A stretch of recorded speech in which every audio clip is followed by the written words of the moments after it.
Can you do left-handed too? Because Yes. I have left-handed. Yes. So for tee work as a progression, we like to do like top hand, bottom hand. So for this, they choke up on their bat, and all we're worried about is drive. I tell them like act like there's a tabletop right here. You're sliding your elbow across, and then you're going to extension. So it's not a full swing like this, which is what they'll want to do.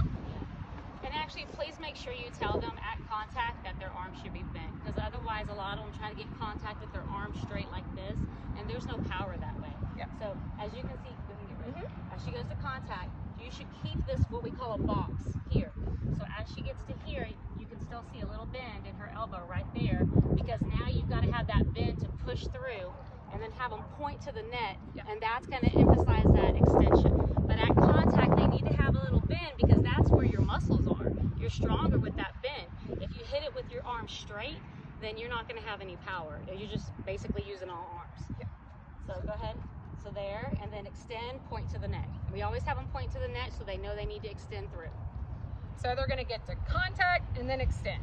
Not a full swing, contact and then extend. And another thing on tee work, it's easy for them to get distracted and be like, looking around, talking to the friend, blah, blah, blah, blah, blah.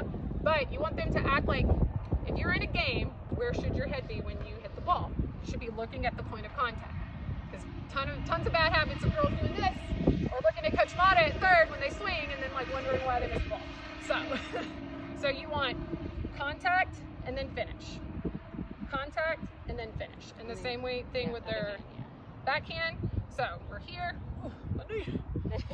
We're here, and they can put their other hand on their shoulder. That's fine. But the same thing, you want a little bend in the arm, because when we make contact, both arms are that was bent. a good one. See her nice bend in her arm right there? That's exactly what you want to see. Okay, and then they extend through and point. So with the backhand, arm here, contact, extend through. Still looking down to the bottom of that tee, extend through. And the biggest problem you're going to see, here, go back with this hand.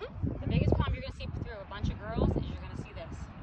You're going to see that. Okay? So the way that you can keep them from doing that is you tell them this bat head has to stay above their shoulder until they get to the ball. If you tell them that, that gives them a mental picture. If they're still having an issue, you get another tee right here, or you get something that you can put right here. So if they do this, they hit that before they ever get there, and they know, oops, I'm not supposed to do that. Or you stand behind them with a broomstick, something that just that gives them a cue that, oh, I'm dropping my bat head. Oh, I'm dropping my hands.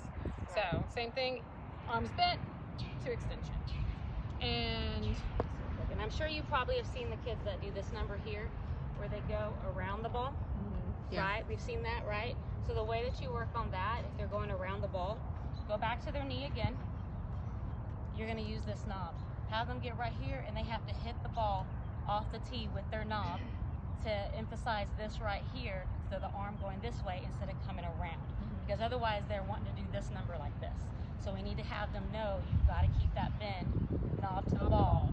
So we actually have a station where they get here, and they have to do 5 knobs, and then they go back, 5 forehand, 5 backhand,